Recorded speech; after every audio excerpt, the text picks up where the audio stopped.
The crystal chandelier cast dancing shadows across the marble floor of the Carter mansion as I nursed my third whiskey of the evening. Christmas Eve at my in-laws' place, where the eggnog flows like water and the passive-aggressive comments hit harder than the December wind rattling the windows. "Nick, we need to talk." Ben Carter's voice cut through the holiday chatter like a knife through wrapping paper, and my brother-in-law stood there in his perfectly pressed suit, CEO smile plastered across his face, flanked by his new girlfriend Madison, a 20-something blonde, who looked like she'd stepped out of a fashion magazine. I set down my glass on the antique side table. "Sure, Ben, what's on your mind?" The living room fell silent except for the crackling fireplace. Emily, my wife of 8 years, shot me a warning look from across the room, where she stood with her usual crowd of corporate friends. Her dark hair was pulled back in that severe bun she wore to board meetings, and her red dress probably cost more than most people's monthly salary. "You embarrassed Madison at the company party last week," Ben said, his voice carrying that entitled edge I'd grown to despise over the years. "Your comment about her extensive retail experience was completely inappropriate." I almost laughed. Madison had been bragging about her shopping habits to anyone who'd listen, and I'd made one dry observation about her expertise in spending other people's money. Apparently, that constituted a federal offense in the Carter family. "I was making conversation," I said, keeping my voice level. "If Madison took offense, that wasn't my intention." "Intention doesn't matter," Ben snapped. "Impact does. And the impact was that you made my girlfriend feel unwelcome at our family gathering." The room temperature seemed to drop 10 degrees. Emily's father, Robert Carter Sr., shifted uncomfortably in his leather armchair. He'd built this company from nothing, and watching his son wield power like a spoiled child clearly didn't sit well with him. "So what exactly are you saying, Ben?" I asked.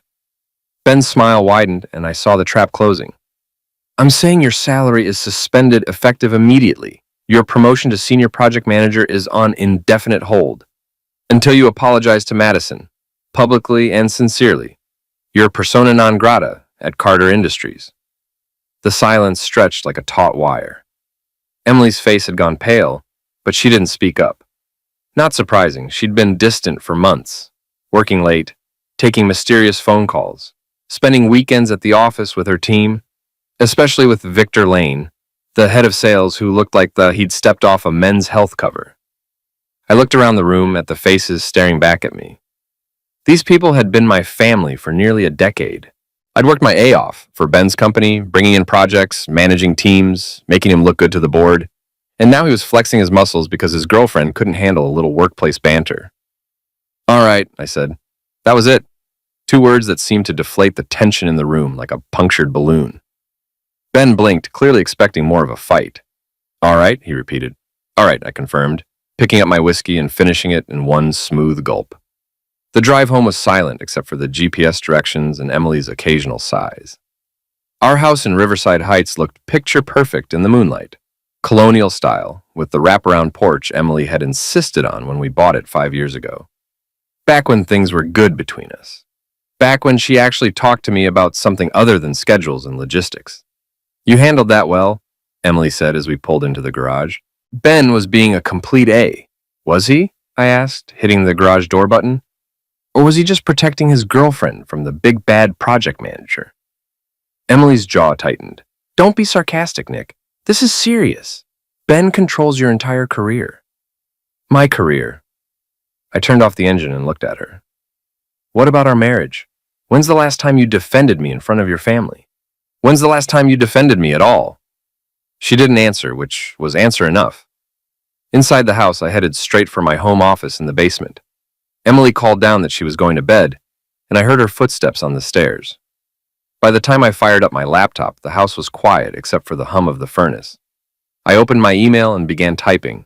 The report had been sitting in my drafts folder for 2 weeks, a detailed analysis of Ben's questionable business practices, his habit of using company funds for personal expenses, his tendency to promote based on personal relationships rather than merit.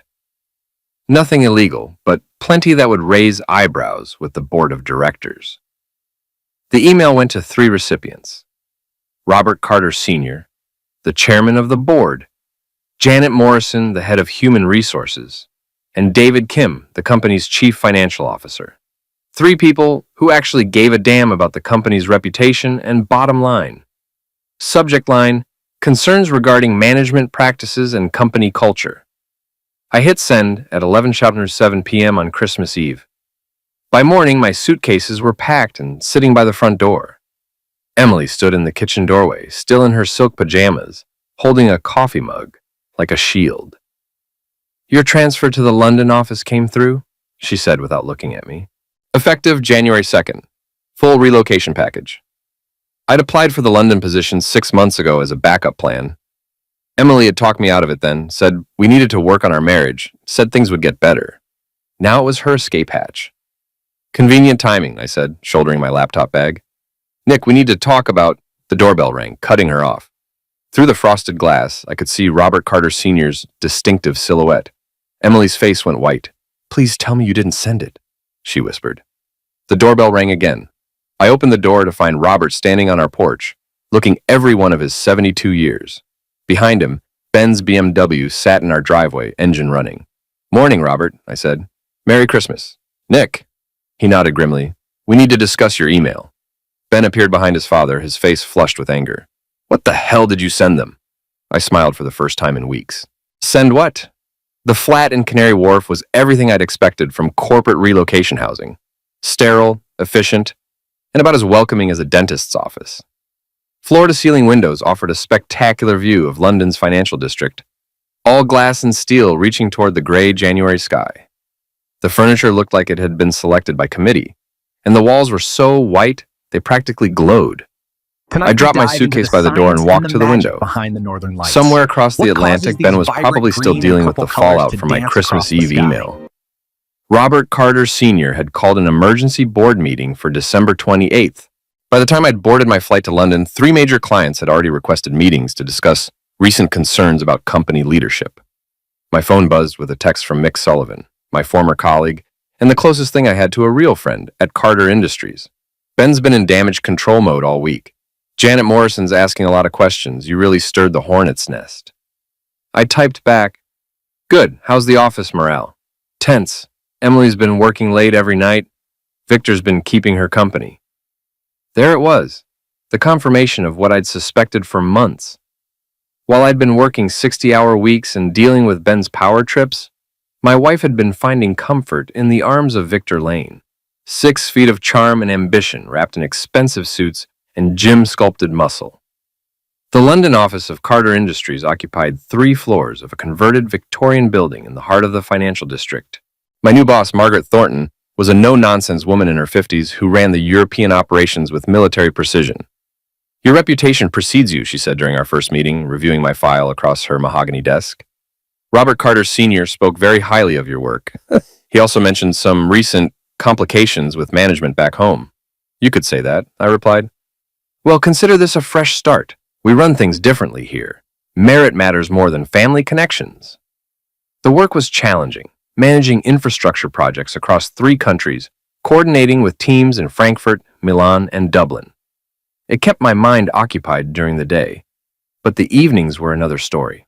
The flat felt like a tomb, and the silence gave me too much time to think about Emily and Victor. 3 weeks into my London assignment, I found myself in the George, a pub near the office that catered to the financial crowd. The beer was good, the atmosphere was warm, and the bartender, a gruff Yorkshireman named Terry, had perfected the art of listening without judging. "You look like a man with woman troubles," Terry observed, sliding a pint of bitter across the bar. "That obvious? 20 years behind this bar, mate. I've seen it all." "What's her name?" "Emily, my wife. Soon-to-be ex-wife, I imagine." Terry nodded knowingly. "Let me guess. She found someone else while you were busy working your arse off to provide for her. Something like that. Classic story? What are you going to do about it?" I took a long pull from my pint and considered the question. What was I going to do about it? Emily had made her choice. She'd chosen Victor's attention over our marriage, chosen her brother's approval over her husband's dignity, chosen the easy path over the hard work of fixing what we'd broken. "I'm going to make sure they both get exactly what they deserve," I said. Terry grinned. "Now you're talking, but be smart about it. Revenge is a dish best served cold, as they say." The plans started forming that night as I walked back to my flat through the London drizzle. Emily and Victor thought they were safe, thought I was out of the picture, thought they could continue their affair without consequences. They were wrong. I spent the weekend researching Victor Lane's background. Social media made it easy. The man documented every aspect of his life like he was running for office. Gym selfies, expensive restaurant check-ins, photos from company events where he stood just a little too close to Emily. But it was his LinkedIn profile that gave me the ammunition I needed. Victor had embellished his resume significantly. His claimed MBA from Northwestern? Actually a certificate program? His supposed 5 years at Goldman Sachs? More like 18 months as a junior analyst and before he was quietly let go. His track record of record-breaking sales, mostly inherited accounts from his predecessor. I made copies of everything, cross-referenced dates and claims, built a comprehensive file on Victor's professional fabrications. Then I did the same for Ben, digging deeper into the financial irregularities I'd outlined in my Christmas Eve email. The beauty of modern technology is that information wants to be free. Corporate databases, social media, public records. It's all there if you know where to look and you're patient enough to connect the dots. By February, I had enough material to destroy both Ben and Victor professionally. But that felt too easy, too clean. I wanted them to feel the humiliation, the betrayal, the slow burn of watching their carefully constructed worlds crumble around them. The opportunity came in the form of an email from Janet Morrison in HR. Carter Industries was conducting a comprehensive review of all senior staff as part of their response to my Christmas Eve bombshell. They wanted to interview me via video conference about my observations of company culture and management practices. "I appreciate you taking the time, Nick," Janet said when we connected over Skype. She was in her office back in Chicago, looking professional but tired. "I know this situation has been difficult for everyone involved." "I'm happy to help," I said. "The company's reputation is important to me. Let's start with your observations about Ben Carter's management style." I spent an hour laying out specific examples of Ben's favoritism, his misuse of company resources, his tendency to make decisions based on personal relationships rather than business needs. Janet took detailed notes, asking follow-up questions that showed she was building a case. "What about Victor Lane?" she asked near the end of our call. "You worked closely with the sales team. Any concerns there?" This was the moment I'd been waiting for. "Victor's a complex case," I said carefully. "He's charismatic, no question, but I have some concerns about his background claims and his professional conduct." "Can you be more specific?" "I'd prefer to send you a detailed report.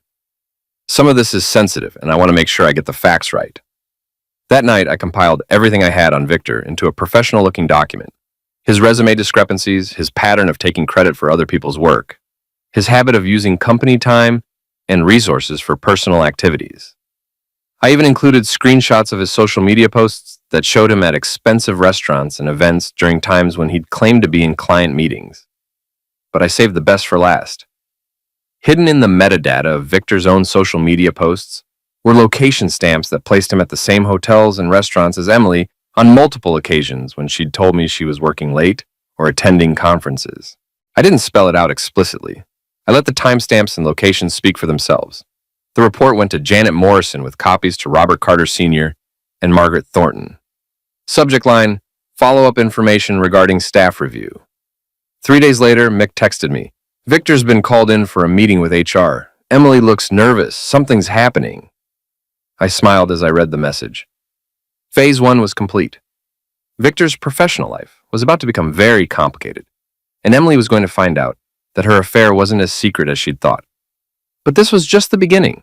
I had bigger plans for both of them. March in London brought longer days and the promise of spring, but my mood remained winter dark. The investigation back in Chicago was proceeding exactly as I'd hoped. Mick's daily updates painted a picture of an office in chaos, with Ben scrambling to explain his expense reports and Victor suddenly finding his sales figures under intense scrutiny. "Janet Morrison's been interviewing everyone," Mick texted during one of our regular exchanges. "She talked to me yesterday about Victor's client relationships, asked a lot of specific questions about his travel schedule and expense claims." "What did you tell her?" I replied. "The truth, that Victor spends more time in the gym than with clients, and his biggest sale last year was inherited from Peterson before he retired." I was sitting in my office at the London branch, reviewing project timelines for a massive infrastructure contract in Germany. The work was engaging, but part of my mind was always focused on the situation back home. Margaret Thornton had been pleased with my performance, even hinting at a permanent position if I wanted to stay in London. But I wasn't ready to let go of Chicago yet. Not until I'd finished what I'd started. The next phase of my plan required more direct action. I booked a flight back to Chicago for the first week of April, ostensibly to handle some paperwork related to my relocation and to collect personal items from the house. Emily didn't know I was coming. I wanted the element of surprise. The flight from Heathrow to O'Hare gave me 8 hours to finalize my strategy. I'd learned from Mick that Victor and Emily had grown bolder in my absence, often leaving the office together for extended lunches and staying late for project meetings that never seemed to produce any actual work. Chicago looked exactly the same as I'd left it, but I felt like a different person walking through the terminal. 3 months of distance had given me clarity and purpose. I wasn't the same man who'd been humiliated at that Christmas Eve party. I rented a car instead of taking a taxi, wanting the mobility and anonymity. My first stop was a coffee shop across the street from Carter Industries' downtown headquarters. Through the floor-to-ceiling windows, I could see the familiar bustle of my former workplace. At 12:30 p.m., right on schedule, Victor and Emily emerged from the building together. He was wearing one of his signature tailored suits, and she had on the blue dress I'd bought her for our anniversary 2 years ago. They walked close together, his hand briefly touching the small of her back as he guided her toward his red BMW. I followed them at a distance, my rental car blending into downtown traffic. They drove to Chez Laurent, an upscale French restaurant in River North. The same place Victor had taken 3 other women over the past year, according to his meticulously documented social media presence. I parked across the street and watched them through the restaurant's windows. They sat at a corner table, leaning toward each other in intimate conversation. Emily laughed at something Victor said, touching his hand across the table. It was the first time I'd seen her genuinely smile in months. The sight should have hurt more than it did. Instead, I felt a cold satisfaction. They were making this too easy. I spent the afternoon conducting surveillance, documenting their routine. After lunch, they returned to the office separately. Emily first, then Victor 15 minutes later. Classic affair behavior, trying to avoid suspicion through staggered arrivals. At 6 p.m., most of the office staff began filtering out of the building. Ben left in his silver Mercedes, probably heading home to Madison. The regular employees followed in waves, but Emily and Victor remained inside. At 7:30, they emerged together again, this time heading for the parking garage. I followed Victor's BMW to the Marriott downtown, where they disappeared into the lobby bar. I waited 30 minutes, then entered the hotel. The bar was dimly lit and crowded with business travelers and local professionals. I spotted Emily and Victor at a high-top table in the corner, drinks in hand, deep in conversation. I ordered a scotch at the bar and positioned myself where I could observe without being seen. They were discussing something serious. Emily looked worried and Victor was speaking in low, urgent tones, probably talking about the HR investigation that was closing in on them. After an hour, they left the bar together and took the elevator upstairs. Room 1247, according to the floor indicator. I finished my drink and headed back to my rental car, my phone buzzing with a text from Mick. Ben called an all-hands meeting for tomorrow morning. Word is, Janet Morrison's going to make some announcements about the investigation results. Perfect timing. I texted it back. I'm in town. Want to grab dinner? You're here? Hell yes. Meet me at Murphy's at 8. Murphy's Pub was a dive bar near the office that catered to Carter Industries employees. Mick was already there when I arrived, nursing a beer and looking older than his 45 years. Nick, you son of a witch, he said, standing to shake my hand. You look good. London agrees with you. Thanks. You look like hell. Mick laughed. 3 months of Ben's panic management will do that to a man. He's been micromanaging everything, questioning every decision, trying to prove he's a competent leader. It's exhausting. We found a corner booth and ordered dinner. Mick filled me in on the office dynamics, how the investigation had created factions among the staff, how Victor had been increasingly defensive and aggressive, how Emily had been walking around like she was waiting for the other shoe to drop. Janet Morrison's been thorough, Mick said. She brought in external auditors to review the books, hired a forensic accountant to trace Ben's expenses, even had IT examine email and internet usage patterns. Find anything interesting? Oh, they found plenty. Ben's been using the company credit card for personal expenses, dinners with Madison, weekend trips, even her shopping sprees. And Victor, Mick shook his head. Let's just say his expense reports don't match his actual activities. What about Emily? Mick's expression grew uncomfortable.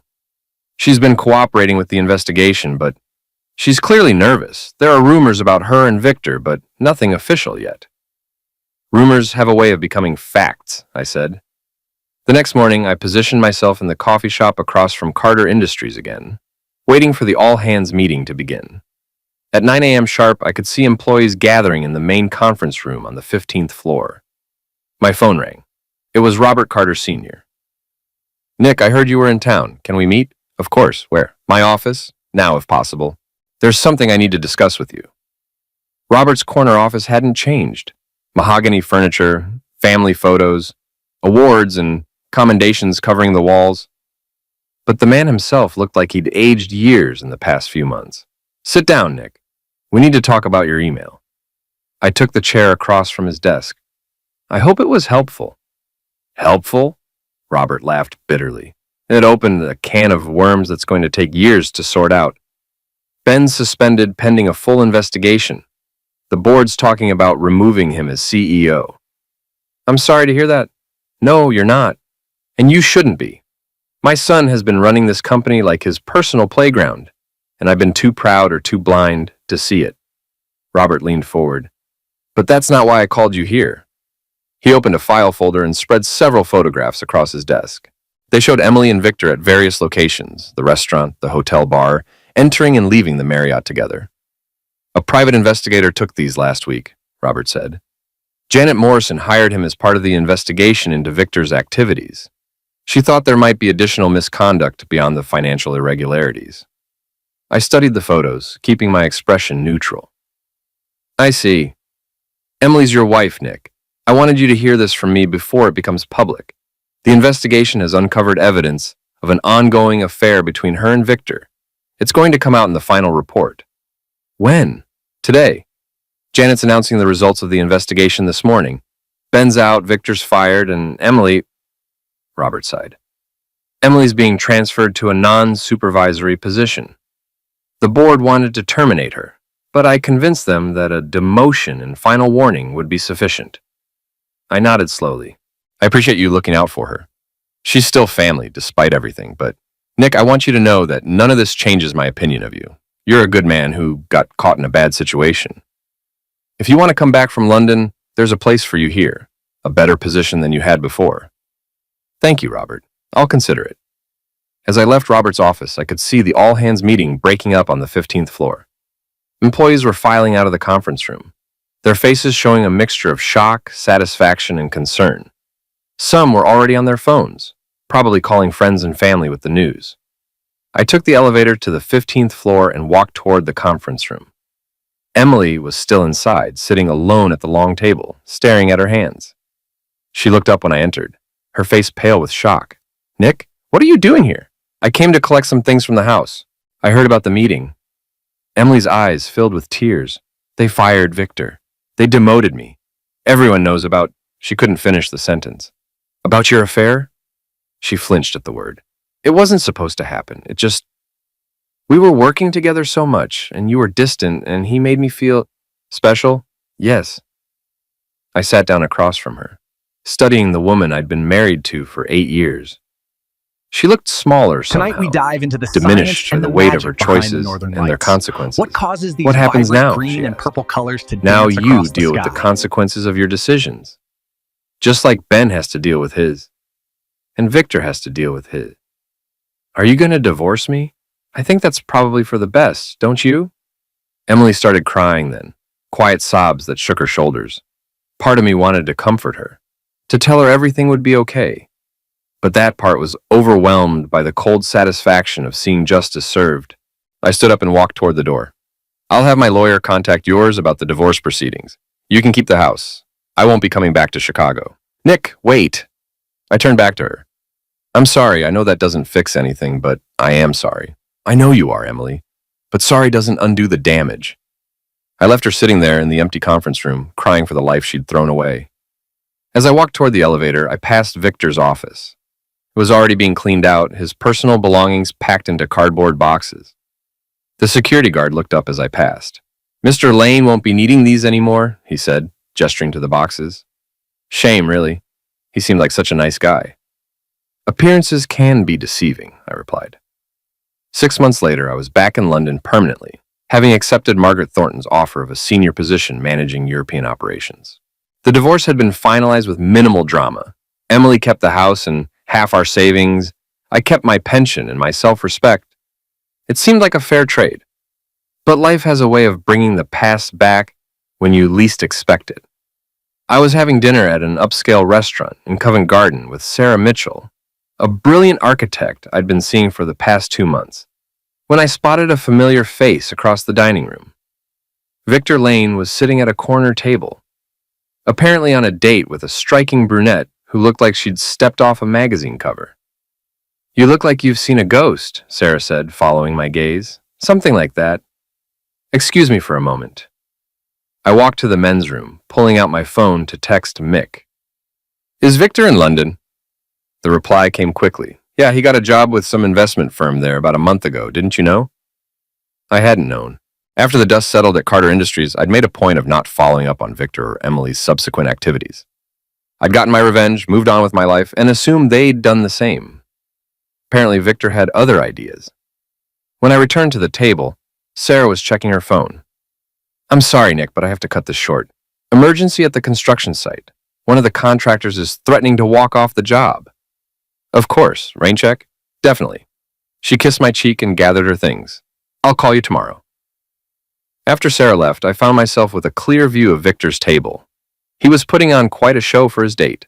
Expensive wine, animated conversation, the full charm offensive I remembered from his days at Carter Industries. Some things never change. I paid my bill and left the restaurant, but instead of heading home, I found myself walking the streets of Covent Garden, thinking about unfinished business. Victor's presence in London felt like more than coincidence. The financial world was small, but not that small. The next morning I did some research. Victor had indeed landed a position with Blackstone Capital, a mid-sized investment firm with offices in Canary Wharf. According to his LinkedIn profile, he was a senior investment advisor specializing in international markets. The same embellished language, the same inflated titles. More interesting was the company itself. Blackstone Capital was relatively new, founded 2 years ago by a group of former Goldman Sachs executives. They were aggressive, ambitious, and apparently not too concerned with thoroughly vetting their employees' backgrounds.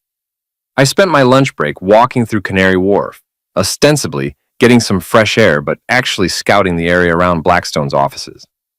At 1:15 p.m., Victor emerged from the building with 2 other men in expensive suits, heading toward a nearby restaurant.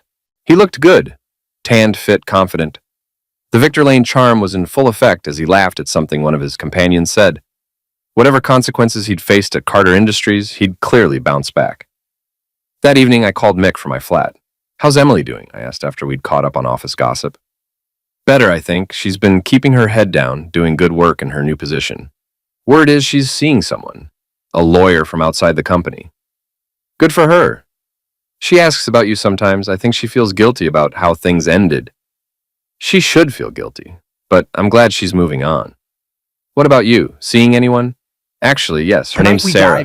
She's an architect, brilliant, funny, nothing like Emily. These vibrant green and That's purple probably colors for the to dance best." across the sky. After hanging up with Mick, I poured myself a scotch and stood at my window, looking out at the London skyline. The conversation had crystallized something I'd been feeling since seeing Victor at the restaurant. My revenge in Chicago had been satisfying but incomplete. Victor had lost his job, faced some professional embarrassment, but he'd landed on his feet. He was back to his old tricks, probably lying to new employers, charming new women, leaving a trail of deception in his wake. The thought bothered me more than it should have. I'd moved on, built a new life, found someone who actually appreciated me. Victor's continued existence shouldn't matter, but it did. Over the next few weeks, I made it my business to learn everything I could about Victor's new life in London. He was renting an expensive flat in Shoreditch, driving a leased Porsche, and spending money like he was making twice what his salary probably was. His social media showed a steady stream of expensive dinners, weekend trips, and photos with different women. The pattern was familiar. Victor was running the same playbook he'd used in Chicago, just with a British accent around him. Then I discovered something interesting. Victor's date from the restaurant was Dr. Amanda Whitfield, a successful pediatric surgeon at Great Ormond Street Hospital. According to her social media, they'd been seeing each other for about 6 weeks. She was intelligent, accomplished, and completely smitten with Victor's charm. She was also recently divorced and worth approximately £3 million. The pieces clicked into place. Victor wasn't just starting over in London. He was upgrading. Emily had been practice. Amanda was the real target. A wealthy, successful woman who was vulnerable after her divorce and impressed by Victor's fabricated credentials and manufactured charm. I couldn't let that happen. The plan I developed was more subtle than my Chicago revenge, but potentially more devastating. Instead of exposing Victor's lies through official channels, I would let him expose himself. I started by creating a fake LinkedIn profile for a fictional headhunter named James Crawford, specializing in senior financial positions. The profile was professionally done, with a realistic background and connections to actual firms in the industry. Then I reached out to Victor with an irresistible offer, a senior vice president position at a prestigious investment firm in Geneva, with a salary nearly double what he was making at Blackstone Capital. The catch? The position required extensive background verification and reference checks. Victor took the bait immediately, responding within hours with enthusiasm about the opportunity, and we arranged a phone interview for the following week. During our conversation, Victor laid it on thick, embellishing his experience, inflating his achievements, claiming credit for deals he'd had minimal involvement in. I recorded everything, of course, using software that was perfectly legal in the UK. "This sounds like exactly what we're looking for," I told him as James Crawford. "I'll need you to provide detailed documentation of your track record, client testimonials, performance reviews, verification of your educational credentials." "Of course," Victor said smoothly. "I'll have everything to you by the end of the week." What Victor sent me was a masterpiece of professional fiction. Forged performance reviews, fabricated client testimonials, even a fake transcript from Northwestern showing an MBA he'd never earned. It was exactly what I'd hoped for, enough rope for Victor to hang himself. But I didn't send the evidence to his current employer or to Dr. Whitfield. Instead, I waited for the perfect moment. That moment came 3 weeks later at the annual London Financial Services Awards ceremony. Blackstone Capital had been nominated for Emerging Firm of the Year, and Victor would be there, representing the company. Dr. Whitfield would be attending as his date, her first public appearance with Victor at a professional event. The ceremony was held at the Grosvenor House Hotel, a glittering affair attended by the cream of London's financial elite. I purchased a ticket through my company's membership in the Financial Services Association, ostensibly to network and represent our European operations. Sarah was out of town visiting family, so I attended alone, which suited my purposes perfectly. I needed to be mobile and focused for what I had planned.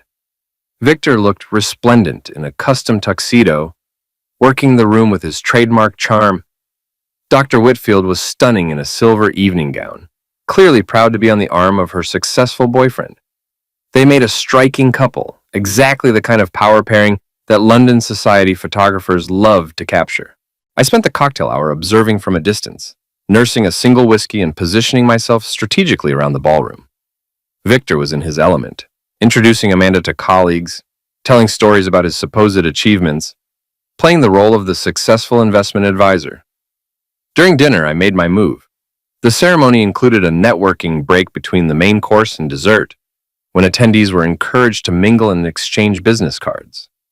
I approached Victor's table during this intermission, timing my arrival for when he was momentarily alone.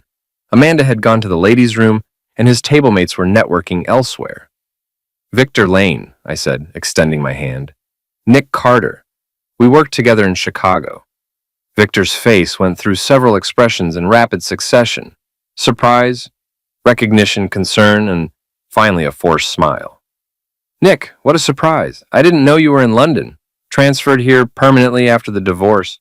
I'm managing European operations for Carter Industries now." "That's great for you." Victor's discomfort was palpable. "How are things back in Chicago?" "Much better since the house cleaning. Ben's gone, of course. The company's actually functioning like a professional organization now." Victor's smile became more strained. Yes, well, that whole situation was unfortunate. Unfortunate for some people more than others. Amanda returned from the ladies' room at that moment, sliding gracefully into her chair beside Victor. She was even more beautiful up close. Intelligent eyes, confident bearing, the kind of woman who commanded respect in any room. Amanda, I'd like you to meet Nick Carter, Victor said, his voice carefully controlled. We used to work together in Chicago. Pleasure to meet you, Amanda said, shaking my hand.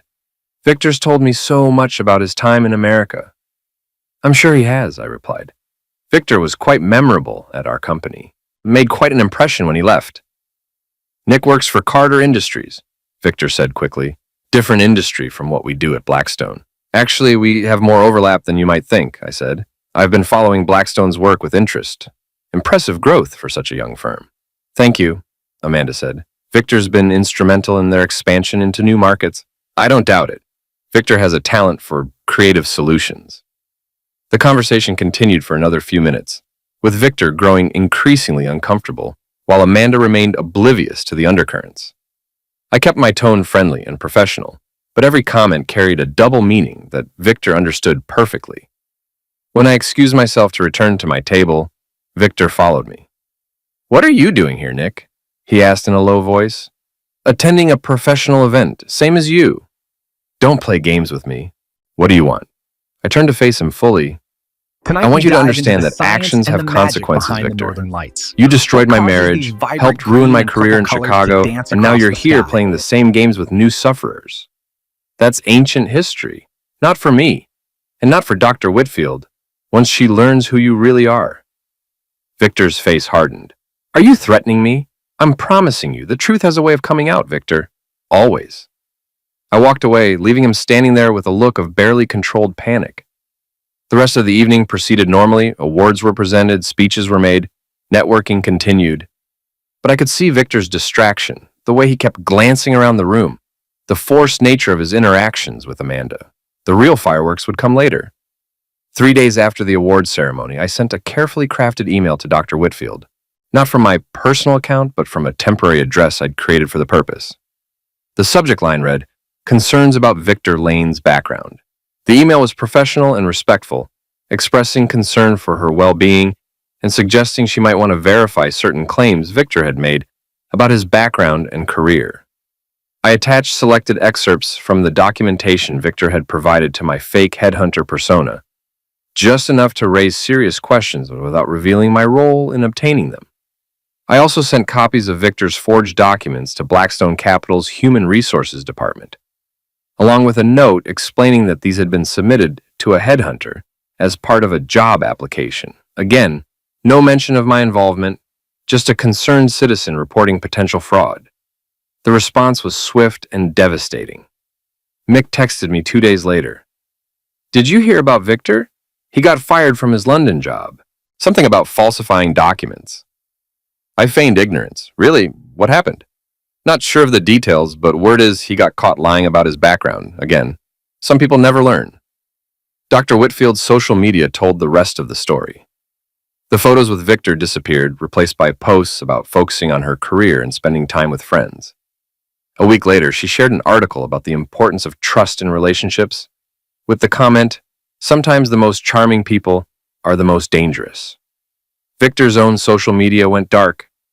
His LinkedIn profile was deleted, his Instagram account deactivated. The man who had built his life on projecting success and confidence had vanished from the digital world. I felt a deep satisfaction, but also a sense of closure. This wasn't about Emily anymore, or even about my marriage. This was about stopping a hunter from finding new sufferers, about ensuring that Victor's pattern of deception and manipulation finally caught up with him. But Victor, it turned out, wasn't finished with me either. 2 weeks after Victor's professional collapse, I was working late at the London office when security called to inform me that someone was asking for me in the lobby. It was nearly 9 p.m., and the building was mostly empty except for cleaning staff and a few dedicated workaholics. Says his name is Victor Lane, the security guard reported. Claims it's urgent business. I felt a familiar chill. Send him up to the 15th floor, conference room B. I chose the conference room deliberately, neutral territory, with security cameras and glass walls that would provide visibility from the hallway. Whatever Victor wanted to discuss, I wanted witnesses and documentation. Victor looked terrible when he arrived. His usual polished appearance was gone, replaced by wrinkled clothes, unshaven face, and the hollow eyes of a man who hadn't been sleeping well. The confident swagger had been replaced by barely contained desperation. "You destroyed my life," he said without preamble, closing the conference room door behind him. "I documented your lies," I replied calmly. "You destroyed your own life." "Don't give me that sanctimonious BS. You orchestrated this whole thing. The fake headhunter, the email to Amanda, the tip to Blackstone's HR department. I know it was you." I gestured to the chair across from me. "Sit down, Victor. You look like hell. I've lost everything, my job, my flat, Amanda. I'm facing potential criminal charges for document fraud, all because you couldn't let go of what happened in Chicago. What happened in Chicago was you fucking my wife and helping her brother destroy my career. What's happening now is karma." Victor slammed his fist on the conference table. "Emily came to me. She was unhappy. She felt neglected. She needed someone who actually paid attention to her. I didn't seduce her. She seduced me." "And you were just an innocent sufferer?" "I was a man who saw an opportunity and took it. Just like you're doing now." I leaned back in my chair, studying Victor's face. The charm was completely gone now, replaced by raw anger and desperation. This was the real Victor Lane, not the polished professional or the smooth seducer, but a hunter backed into a corner. "The difference," I said, "is that my opportunity involves telling the truth. Yours involve creating lies." "The truth?" Victor laughed bitterly. "You want to talk about truth? Let me tell you some truth. Emily was planning to leave you anyway. She told me she'd been thinking about divorce for months before we got together. You were a boring, predictable husband who took her for granted. I just gave her an excuse to do what she already wanted to do." The words stung because there was probably some truth to them. Emily and I had been growing apart for years, and I had been focused more on work than on our marriage. But that didn't justify what they'd done. "Maybe so," I said, "but that's between Emily and me. You were just a catalyst. A catalyst who's now paying the price for your revenge fantasy. You're paying the price for your own choices, Victor. The forged documents, the lies to employers, the pattern of deception, that's all on you." Victor stood up abruptly, pacing to the window that overlooked the London skyline. The city lights stretched out below us, a reminder of how high we were above the street. "I could ruin you too," he said without turning around. "I could tell Margaret Thornton about your little revenge scheme, provide evidence of your maltreatment campaign against me. You think your employers would appreciate knowing they've got a vindictive psychopath running their European operations?" "You could try," I agreed, "but you'd need evidence. And you'd need credibility. Right now, you have neither." Victor turned back to face me, and I saw something dangerous in his eyes. "I don't need evidence. I just need to plant enough doubt to make your life difficult." "Is that a threat?" "It's a promise. Unless you back off, unless you leave me alone to rebuild my life, I'm going to make yours a living hell." I stood up slowly, keeping my hands visible and my voice calm. "Victor, I think you should leave now. This conversation is over." "No, it's not." Victor moved closer, his hands clenched into fists. "You think you're so smart, so clever with your little schemes, but you're just a bitter ex-husband who can't let go of the past. And you're a con man who finally got caught." Victor lunged at me then, swinging wildly with his right fist. I'd been expecting it. The escalating anger, the desperation, the cornered animal lashing out. I stepped aside, letting his momentum carry him into the conference table. "Security!" I called out, knowing the cameras would have caught everything. Victor recovered quickly, turning to face me with homicide in his eyes. "You son of a witch!" He came at me again, this time more controlled, but still driven by rage. I grabbed a chair and used it to keep distance between us, backing toward the door. "This isn't going to solve anything, Victor. It's going to make me feel a hell of a lot better." The conference room door burst open as building security arrived. Two large men in uniform who quickly assessed the situation and moved to restrain Victor. "He attacked me," Victor shouted as they grabbed his arms. "I want to press charges. The cameras will show exactly what happened," I said calmly. I was defending myself. The security guards looked to me for direction. "Should we call the police, Mr. Carter?" I considered the question. Pressing charges would create a public record, potential media attention, complications for both our employers. It would also give Victor a platform to air his grievances, however unfounded. No, I said finally. Just to escort Mr. Lane from the building and make sure he doesn't come back. You think this is over? Victor called out as they dragged him toward the elevator. You think you've won? This isn't over, Carter. The elevator doors closed, and silence returned to the 15th floor. I straightened my tie, collected my things, and headed home to my flat, feeling oddly anticlimactic about the confrontation I'd been expecting for weeks. But Victor was right about one thing. It wasn't over yet. The next morning brought an email from Margaret Thornton requesting an urgent meeting. I arrived at her office to find her reviewing what appeared to be a detailed report, her expression carefully neutral. Sit down, Nick. We need to discuss a complaint that was filed against you yesterday evening. I took the chair across from her desk, maintaining my composure. I assume this is about Victor Lane's visit to our offices. Among other things. Margaret set down the report and looked at me directly. Mr. Lane has accused you of conducting a systematic maltreatment campaign against him, including identity theft, fraud, and professional sabotage. He's provided what appears to be evidence of your involvement in his recent employment difficulties. What kind of evidence? Email records, documentation of fake profiles created in your name, testimony from witnesses who can place you at events where Mr. Lane was present. Margaret leaned forward. Nick, I need you to tell me exactly what's been going on. I spent the next hour providing a complete and honest account of my relationship with Victor, starting with the affair in Chicago and ending with the previous night's confrontation. I held nothing back. The investigation I'd conducted, the fake headhunter persona, the evidence I'd provided to his employers. Margaret listened without interruption, taking occasional notes. When I finished, she was quiet for several minutes. You realize this puts me in a very difficult position, she said finally. I understand. On one hand, you've been an exemplary employee here. Your work has been outstanding, your conduct professional, your results excellent. On the other hand, you've admitted to activities that could be construed as stalking and maltreatment. I prefer to think of it as justice. That's not your decision to make, Nick. We have legal systems for a reason. Legal systems that would have done nothing about Victor's pattern of deception and manipulation. How many other women would he have sufferized while lawyers debated the finer points of employment law? Margaret sighed. I understand your motivation, but I can't condone your methods. The company has a reputation to protect. What are you saying? I'm saying that we need to find a solution that protects both you and the firm. Victor Lane is demanding your termination and threatening legal action if we don't comply. And what do you think? I think Victor Lane is a con man who got caught, and you're a good man who made some questionable choices. But my opinion doesn't matter. The board's does.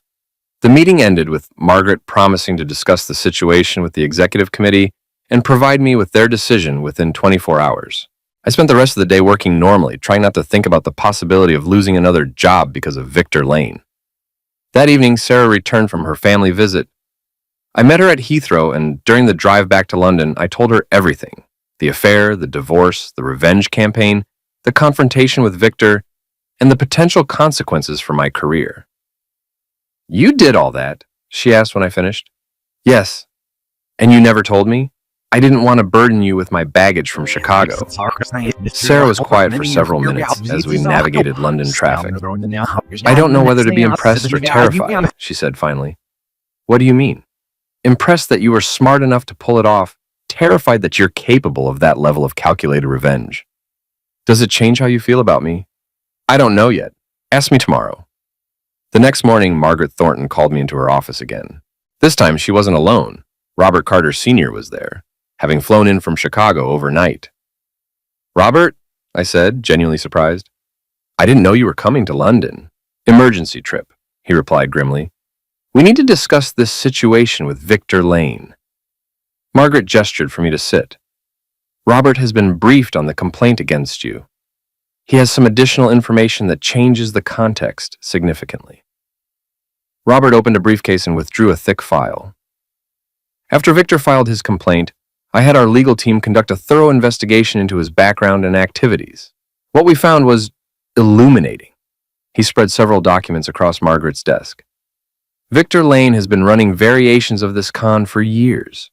False credentials, fabricated references, patterns of targeting wealthy women in vulnerable situations.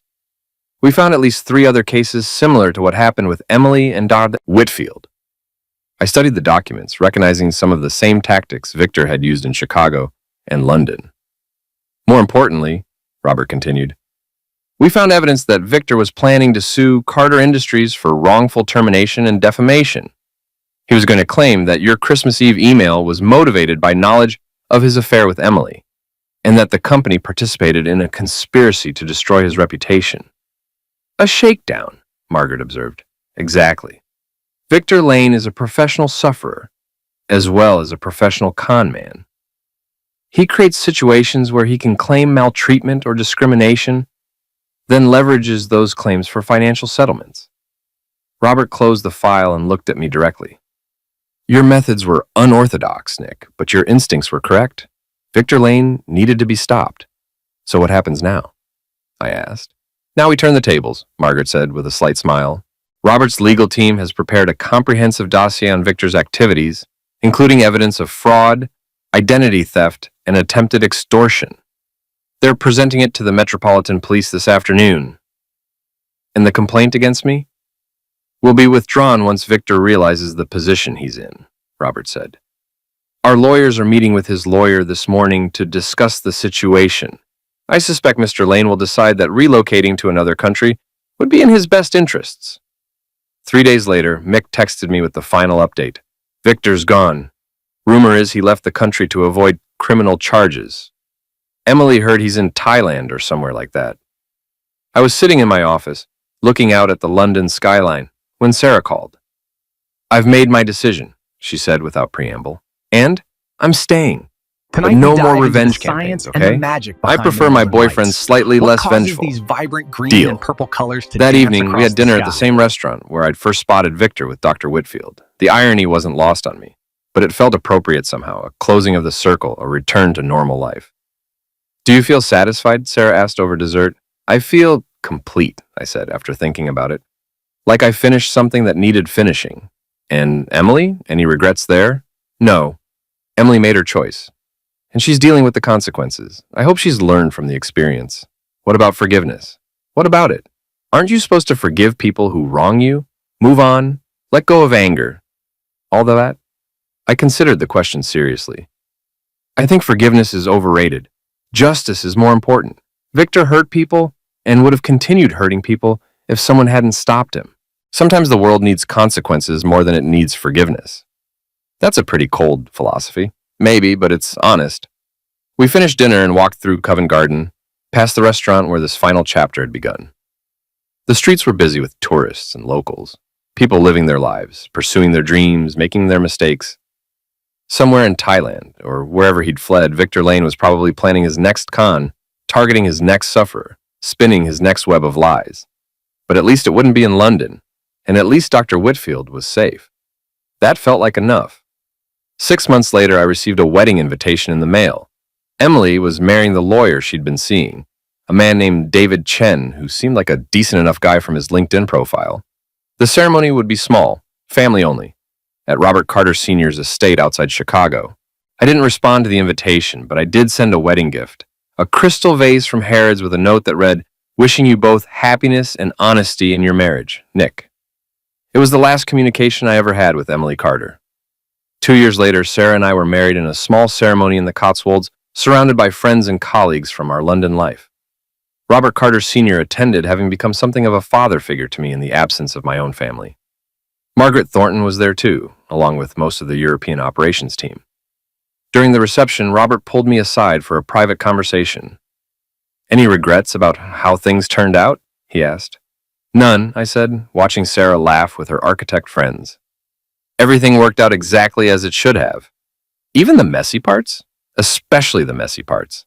Sometimes you have to break a few things to build something better. Robert raised his champagne glass. To building something better.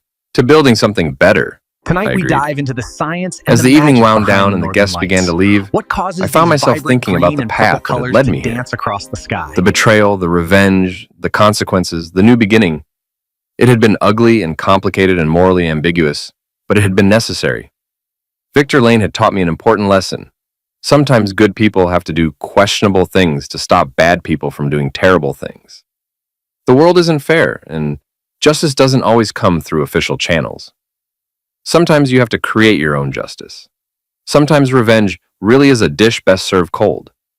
And sometimes, when you're patient and smart and willing to do what needs to be done, the bad guys actually lose and the good guys actually win. It doesn't happen often, but when it does, it's worth savoring. I looked across the garden at my new wife, surrounded by friends who cared about her, building a life based on honesty and mutual respect. This was what winning looked like. Not the destruction of your enemies, but the construction of something better in their place. Victor Lane was somewhere in the world, probably still running cons, still hurting people, still believing that charm and lies could substitute for character and integrity. But he wasn't my problem anymore. Emily was in Chicago, hopefully building an honest marriage with a decent man. Hopefully, having learned from her mistakes, she wasn't my problem anymore either. I was in London with a woman who loved me for who I actually was, not who she wanted me to be. I had a career that challenged me, friends who respected me, and a future that looked bright. The revenge was complete, but more importantly, the rebuilding was complete too.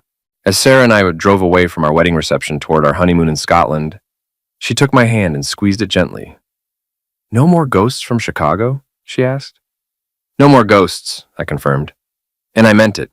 The past was finally, completely, satisfyingly dead and buried.